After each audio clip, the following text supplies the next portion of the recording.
Y la idea es contarle un poquito sobre los genes que están modificando la calidad de trigo, sobre todo trigo hexaploide voy a hablar, qué conocemos, qué estamos usando y qué es alguna perspectiva de cuáles son algunas temáticas que creo que en el corto o mediano plazo tendríamos o se podría empezar a trabajar. ¿Qué conocemos de los genes que pueden estar afectando la calidad de trigo? Bueno, los primeros trabajos que hay sobre estos tipos de genes son las proteínas de alto peso molecular, las gluteninas de alto peso molecular. Hace muchos años ya que se vienen trabajando con la caracterización de estas proteínas en Argentina, diría que entre 15 y 20 años, y es bastante bien conocida la variabilidad que hay en estas proteínas, que es mucha, que los trigos argentinos presentan gran variabilidad, hay muchos alelos, muchas subunidades que están segregando en los distintos genotipos. Y lo que podemos hacer, sabemos y se han determinado algunas subunidades que tienen un impacto positivo en la calidad, así como otras que en la calidad panadera, y así como otras que tienen un impacto negativo, ¿sí?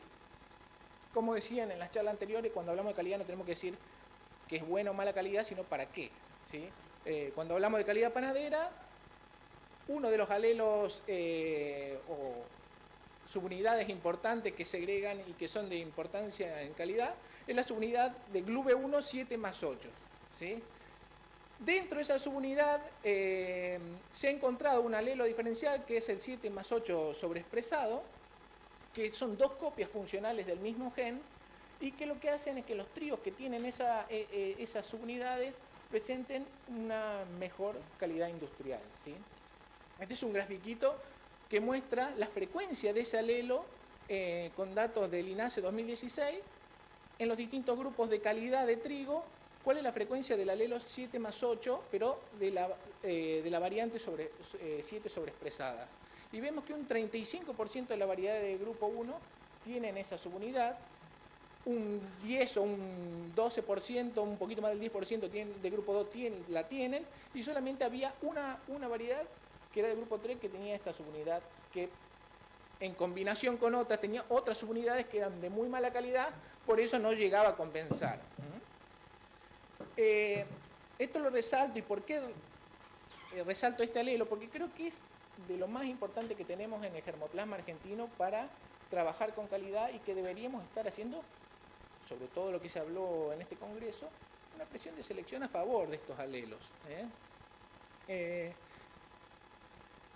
Si queríamos hacer un trigo o incrementar la frecuencia de genotipos favorables en nuestras poblaciones segregantes en un programa de mejoramiento para calidad, podemos estar desarrollando, si queremos, trigos de gluten fuerte, y si quisiéramos, por otro lado, desarrollar trigos para galletitas, con esto no sería suficiente, pero podemos empezar a desarrollar trigos de gluten débil, ¿sí? Después le tendríamos que agregar otros factores, pero podríamos hacerlo.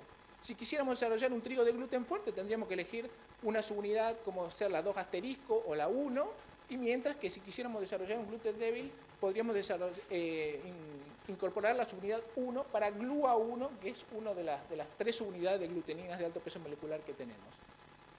En el caso de GLUB1, si quisiéramos desarrollar un trigo fuerte, tenaz, podríamos incorporar la variedad 7 más 8 sobreexpresado, y en un gluten débil la 6 más 8 o la subunidad 7 sola, que está en nuestro germoplasma, y de esa manera estaríamos desarrollando trigos de glútenes débil. Y para el GLUD1, que es el otro locus que está segregando en gluteninas de alto peso molecular, elegiríamos en el gluten fuerte una 5 más 10 respecto de una subunidad 2 más 12. Entonces acá, en el medio tenemos una gama de combinaciones que darían gluten más fuertes y glútenes más débiles.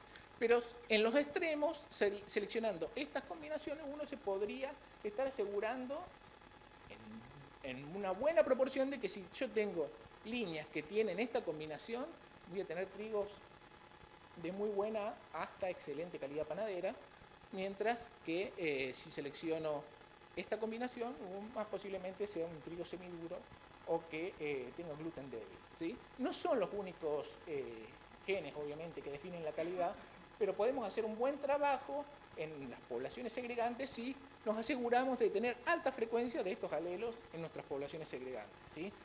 Todos estos genes tienen interacción con el genotipo y sabemos de que, si bien pueden penalizar en algunos casos el rendimiento, tener frecuencia de descendencias donde uno pueda seleccionar con estos alelos, podemos llegar a encontrar genotipos donde no penalicemos tanto el rendimiento y sigamos teniendo buena calidad. Luego, en el tiempo un poco más cercano, empezamos a trabajar con las gluteninas de bajo peso molecular. Esto ya es más complejo de hacerlo por proteinogramas, son muchos genes que se solapan, que no se pueden ver fácilmente, son muchos más alelos, no son tan poquitos o tan pocos como los de las gluteninas de alto peso molecular.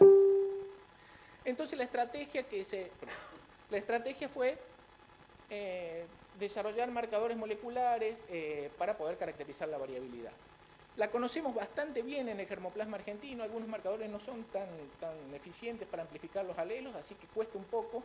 La gente de Recursos Biológicos Castelar trabajó bastante con eso, es una tarea laboriosa, pero, por ejemplo, para el locus GLUA3 de gluteninas de bajo peso molecular, podemos escorear bastante bien y tenemos unos 7 u 8 alelos que están segregando en el germoplasma local.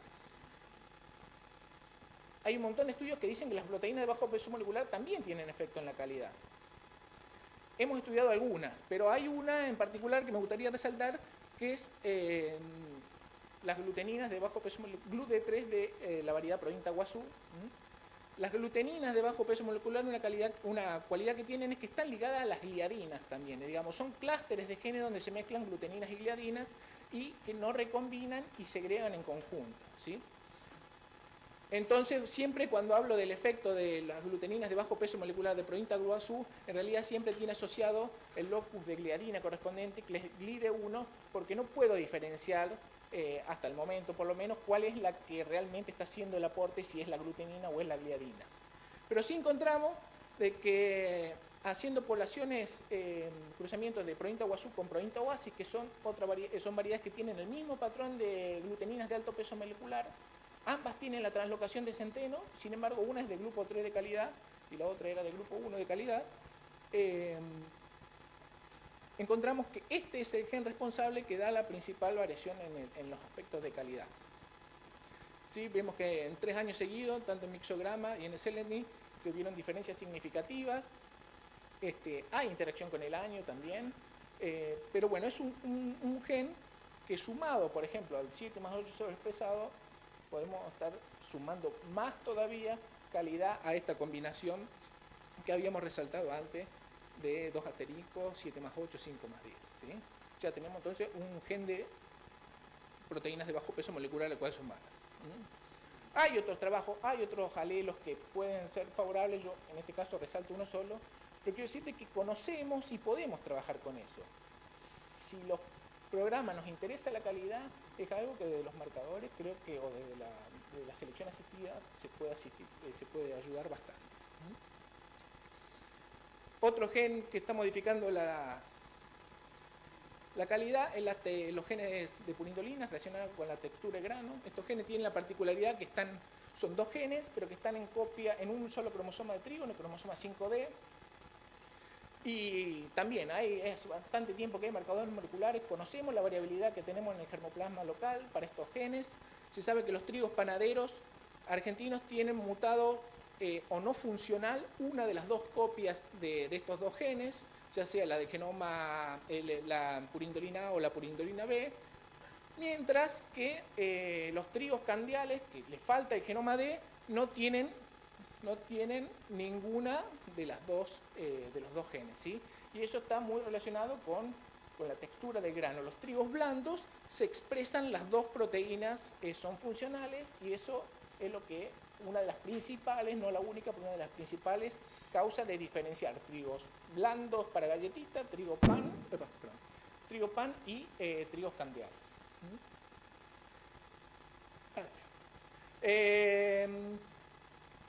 Las purindolinas, el trabajo que hizo Leticia Mir con unas poblaciones segregantes, se sabe que afectan los diversos parámetros físico-químicos e industriales de las variedades y que hay una fuerte interacción con el fondo genético. Es decir, no es lo mismo modificar las purindolinas en una variedad que en otra, ¿sí? Pero podemos trabajar con eso y supongamos que tenemos una variedad de gluten débil, si a su vez le sumamos que sean blandas para purindolina, lo más probable es que tengamos un trigo blando para galletitera.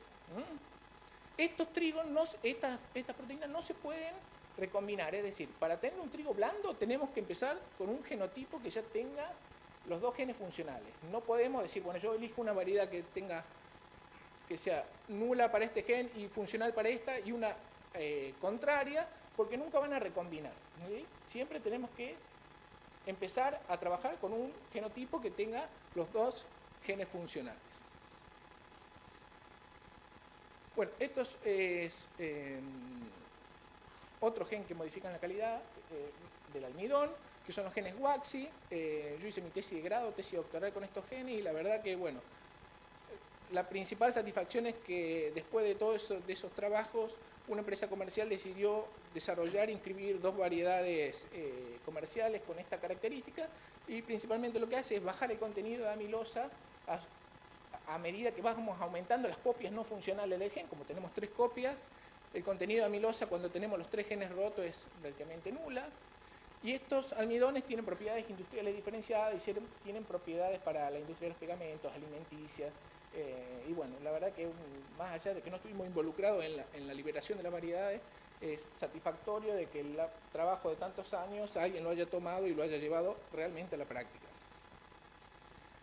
Esta la paso porque Marco va a hablar bastante de esto en la siguiente presentación, pero este es un gen importante que es el gen de alto contenido de proteína en trigo, que tenemos isolíneas para este gen, que se sabe que tiene un efecto en proteína y no tanto en rendimiento, o en algunos componentes sí, pero no en rendimiento general. Finalmente, este es otro genes que trajimos al Congreso acá, es la caracterización de los genes responsables de color de grano. También ahora podemos saber y tenemos caracterizadas las variedades para los 3 principales genes que caracterizan el color del grano. Y con estos genes sí, podemos seleccionar qué líneas cruzar si queremos, por ejemplo, tener un trigo de excelente o grupo 1 de calidad, pero en vez de rojo, blanco. ¿Sí? Tenemos la caracterización, los marcadores. Si nos interesa, lo podemos hacer. Bueno, ¿qué utilizamos?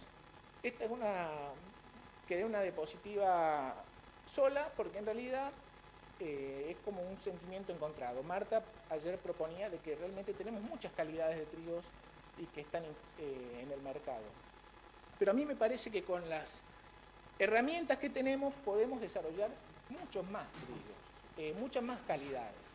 Sí o sí, bueno, tiene que haber una atracción del mercado o alguien que le interese, por lo visto, porque lo único que estamos contemplando es proteína o fuerza de gluten.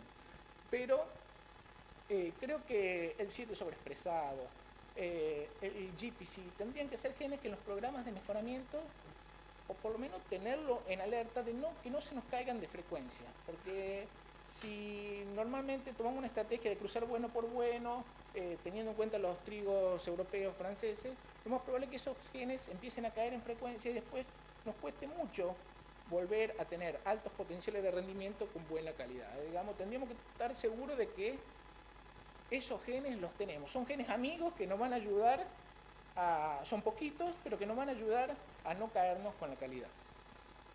Y finalmente, ¿qué se viene? Esto es son 2 diapositivas nomás. Es de que a corto plazo me parece que en lo que se va a empezar a trabajar es en el desarrollo de trigos de bajo poder inmunogénico. Las gluteninas aportan mucho a la calidad, pero las gliadinas por ahí no son tan bien vistas del lado de la salud humana. Sabemos que hay regiones de las gliadinas que son inmunogénicas, sobre todo para los pacientes celíacos. La idea es, me parece, no sé si vamos a llegar algún día a desarrollar un trigo apto para celíacos, a mí me parece bastante improbable, pero sí podemos tratar de trabajar para hacer trigos menos inmunogénicos, ¿sí? Algunas estadísticas dicen que el 20% de los chicos menores de 6 meses comen ya gluten, comen harinas. Y eso, si tenemos altas dosis de inmunógenos, ayudan a romper las barreras orales y que esa gente a medida que va creciendo y va siendo expuesta a esos antígenos, tengan más probabilidades de desarrollar algún tipo de patología de intolerancia al gluten. Entonces, nosotros estamos tratando de encarar un proyecto. Ya hay un montón de gente en el mundo trabajando con esto. Algunos han tomado la estrategia de hacer transgénicos. Nosotros hemos presentado un proyecto para tratar de desarrollar este tipo de trigos utilizando herramientas más convencionales que son cruzamientos convencionales y usar líneas de deleción para las regiones altamente inmunogénicas. No sabemos a dónde vamos a llegar, vamos a ver si tenemos suerte y logramos financiarlo, pero creemos que es una estrategia interesante como para por lo menos bajar la dosis y creemos que por lo menos a la mitad de la dosis inmunógena que estamos consumiendo ahora. Lo otro es caracterizar nuestras variedades. ¿Qué estamos comiendo? ¿Cuánto inmunógeno estamos comiendo? ¿Son todas iguales las variedades? Eso no lo sabemos. Eso también sería una idea, saber cuánto es lo que estamos comiendo de epítopes inmunogénicos.